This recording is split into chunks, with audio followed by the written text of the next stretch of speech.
honey, but the rental house is just too small for all of us tonight," Marcus said, not quite meeting my eyes as he stood in the driveway of the beautiful beachfront property we booked months ago. "You and the kids will have to find somewhere else to stay."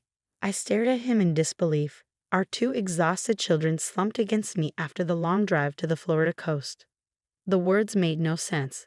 We'd specifically chosen this 4-bedroom house to have plenty of space for our family vacation.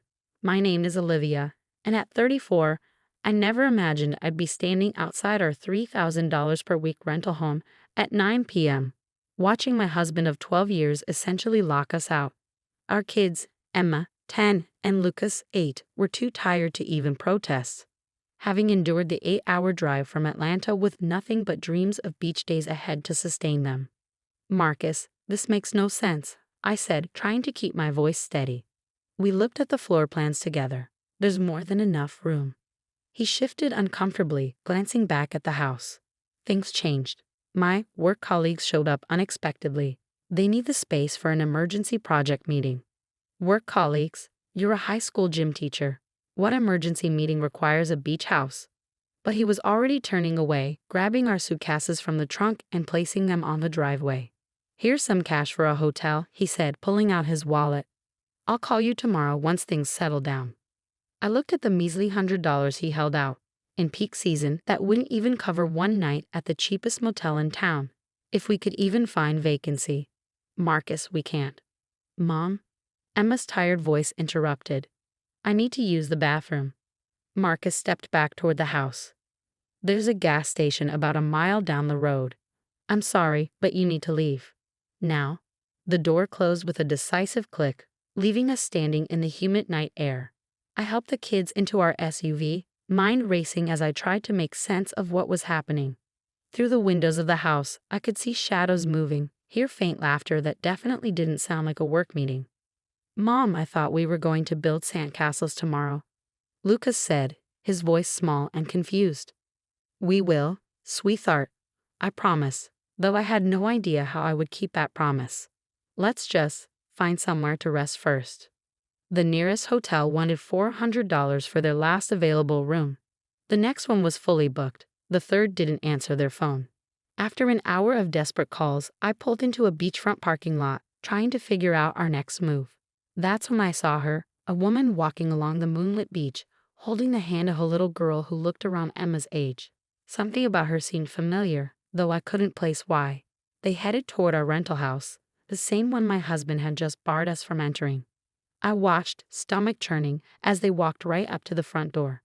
It opened immediately, spilling warm light onto the path. And there stood Marcus, greeting them with the kind of embrace that told me everything I needed to know about his work meeting. "Mom," Emma's voice came from the back seat, more alert now. "Isn't that Dad's friend Melissa? The one from his phone?" My blood ran cold. Melissa. The name I'd seen pop up on his phone too many times over the past year, always dismissed with excuses about parent-teacher conferences or school events. Now here she was, walking into our vacation rental with her daughter while we sat in a parking lot with nowhere to go. I gripped the steering wheel until my knuckles turned white, tears threatening to fall. But I couldn't cry, not now, not in front of the kids. They needed me to be strong, to figure this out. I reached for my phone, scrolling through contacts until I found the one person who might be able to help. "Olivia?" My sister Kate's voice was groggy with sleep. "What's wrong?" "I need your help," I said, my voice surprisingly steady. "And I need you to help me access Marcus's email. Remember when you helped set up his accounts last Christmas? Please tell me you still have those passwords." There was a pause, then the sound of typing. "Give me 5 minutes," Kate said, fully awake now. "And Olivia? Whatever he did, we're going to make it right." I ended the call and looked back at our rental house. Through the window, I could see Marcus, Melissa, and her daughter settling in for a cozy evening in the home I'd spent months saving for, planning every detail of what should have been our perfect family vacation. What Marcus didn't know was that I'd been quietly preparing for something like this. Not this exact scenario. I never imagined he'd be cruel enough to make his own children sleep in a car. But after finding suspicious text messages and unexplained charges on our credit card statements, I'd started documenting everything. My laptop contained a folder labeled Family Photos that actually held screenshots of every questionable transaction, every late-night text, every unexplained absence. I even hired a private investigator last month, though I called them off when Marcus seemed to recommit to our family, planning this vacation with enthusiasm I hadn't seen in years. Now I understood why he'd been so eager to handle all the rental arrangements himself. My phone buzzed. Kate had come through with the passwords. With trembling fingers, I logged into Marcus's email account. And there it was, months of correspondence with Melissa, planning their parallel vacation. The rental agreement showing he actually booked 6 bedrooms, not 4. Airline itineraries for Melissa and her daughter, paid for with our joint account. Mom. Lucas's sleepy voice came from the back. Can we go inside soon? I looked at my children, then at the house where their father was playing happy family with his secret girlfriend. Something inside me hardened into resolve. Yes, baby, I said, starting the car. We're going somewhere even better. I pulled out of the parking lot and drove to the nearest Bank of America branch. It was closed, of course, but the ATM would serve my purpose. I had 20 minutes until midnight, 20 minutes to act before Marcus could realize what I was about to do. Our joint account held just over $45,000, the combined savings we'd been building for the kids' college funds. Marcus had always insisted on keeping the money there instead of moving it to a dedicated education account, claiming we needed the flexibility. Now I understood why. I began withdrawing cash in $800 increments, the maximum allowed. With each transaction, I imagined Marcus's face when he discovered what I'd done. He thought he could discard us, leave his children sleeping in a car while he played house with his girlfriend. He was about to learn a very expensive lesson about consequences. My phone buzzed again, Kate sending more screenshots from Marcus's email. Dinner reservations, spa appointments, even a ring purchase from 2 weeks ago. All paid for with our family savings, all meticulously planned behind my back. I made the final withdrawal just as the clock struck midnight. The account was now empty except for $100, the same amount he tried to give us for a hotel. Poetic justice, I thought, tucking the cash into my purse. I drove to the nicest beachfront hotel in town, the one with the water park the kids had begged to visit when we first planned this trip. Marcus had claimed it was too expensive, insisting we stick to our rental house budget.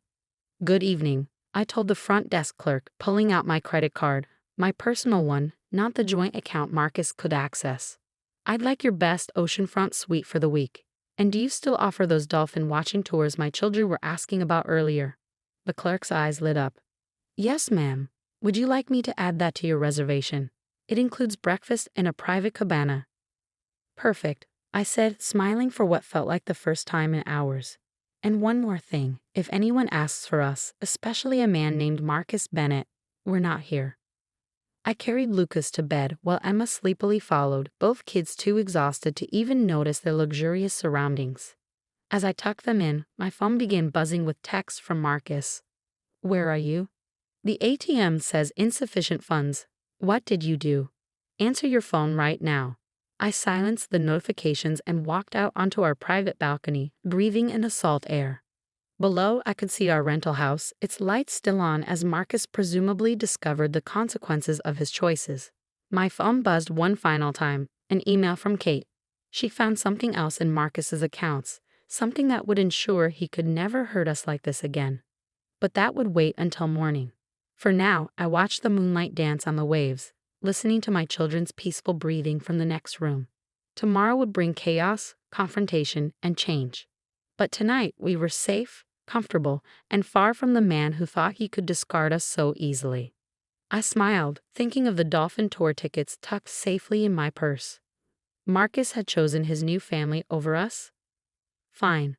We would have the vacation of a lifetime without him. The kids and I deserved nothing less. Morning came with a symphony of seagulls and crashing waves. I barely slept, spending most of the night reviewing the documents Kate had uncovered. Each new revelation felt like another twist of the knife Marcus had plunged into our marriage. The email Kate found wasn't just evidence of an affair, it was proof of calculated financial deception spanning years.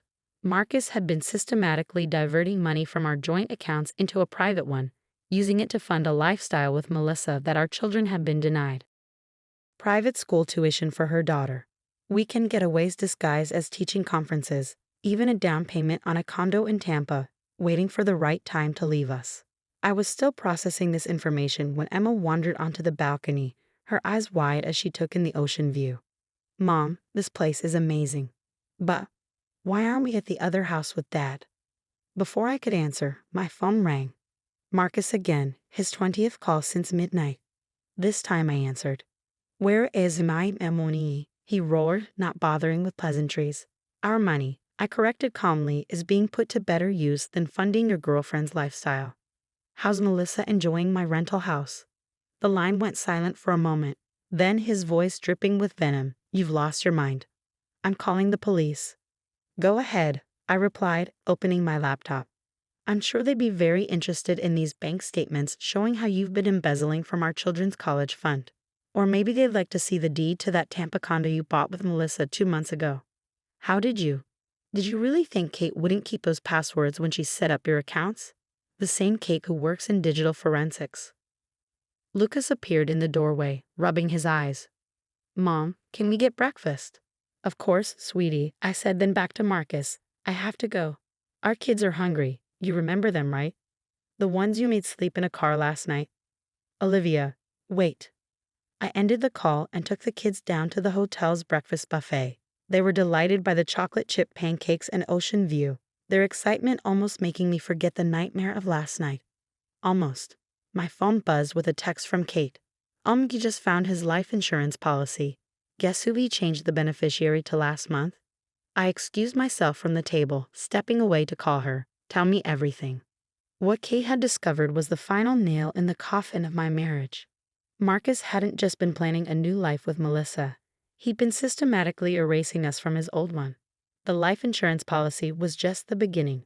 He's been moving money around for months, Kate explained. Setting up accounts in her name, changing beneficiaries, even putting her daughter as a dependent on his teaching insurance. But here's where he messed up. He used our family email domain for everything.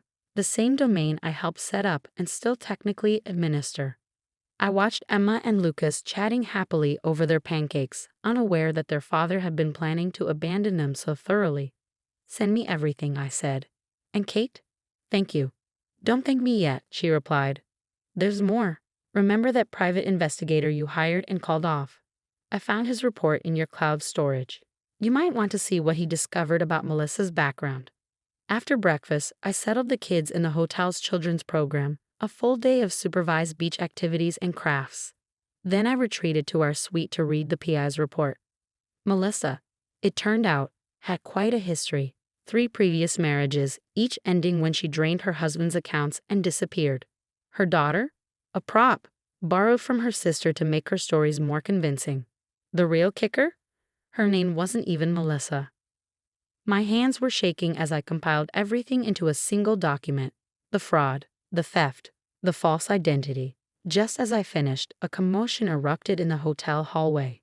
You can't stop me from seeing my kids, Marcus's voice boomed. I'm their father. I opened the door to find him facing off with hotel security, his face red with rage. Behind him stood Melissa, trying to look concerned while shooting nervous glances at the exit. Actually, I said, holding up my phone, you forfeited that right when you made them sleep in a car so you could play house with a con artist. Speaking of which, hello, Patricia. Or do you prefer Melissa? I'm sure your parole officer would love to know you've crossed state lines. The color drained from Melissa's face. Without a word, she turned and fled, leaving Marcus staring after her in confusion. What are you talking about? He demanded. I handed him the PI's report. Seems your girlfriend forgot to mention her outstanding warrants in Georgia and Florida.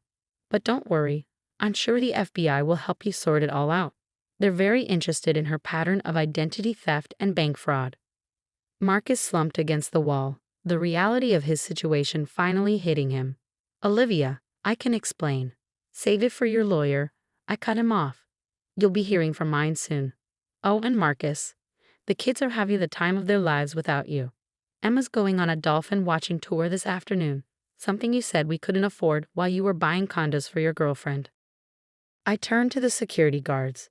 Please escort him out and add him to the do not admit list. Later that afternoon, I sat on the beach watching Emma and Lucas build sandcastles with their new friends from the kids' club. My phone kept buzzing with updates. Melissa/Patricia had been arrested trying to board a flight to Mexico. Marcus's school had placed him on administrative leave pending an investigation into misused funds. Kate had found even more evidence of his financial manipulation. But none of that mattered as much as the sound of my children's laughter carrying across the sand. They were resilient, adapting to our new reality with a strength that amazed me. Yes, there would be hard conversations ahead. Yes, our lives would change dramatically. But watching them play, I knew we would be okay. My phone buzzed one final time, an email from my lawyer. She had already filed for emergency custody and frozen all our remaining assets. But more importantly, she had uncovered something interesting about the beach house rental. The property is owned by Patricia's last victim, she wrote. He's willing to testify about how she scammed him, and he's offering to let you and the kids stay there for the remainder of your vacation, free of charge. Poetic justice. I smiled, watching the sunset paint the sky in brilliant oranges and pinks. Tomorrow we would move into the beach house that Marcus had tried to deny us. Tomorrow we would continue building our new life without him. But tonight we would enjoy our oceanfront suite, order room service, and plan our dolphin watching adventure. Tonight we would celebrate our freedom from a man who thought he could discard us so easily. Marcus had chosen his path, thinking he held all the power. He never expected his quiet, accommodating wife to fight back. He never imagined I would not only survive his betrayal but thrive in spite of it. That evening, as I tucked the kids into their plush hotel beds, Emma asked a question that made my heart ache. Mom, is Dad ever coming back? I stroked her hair, choosing my words carefully. Sometimes, sweetie, the best thing a person can do is leave our lives. Your father made choices that hurt us, but we're going to be okay. Better than okay. Because we have each other. Lucas chimed in. Exactly, I smiled. And because we're stronger than he ever knew. After they fell asleep, I stood on the balcony again, watching the moonlight dance on the waves. The beach house that was meant to be the site of our family's destruction would instead become the launching point for our new beginning. Marcus had wanted to throw us away, but he'd only succeeded in setting us free. And as I listened to the rhythm of the ocean and my children's peaceful breathing,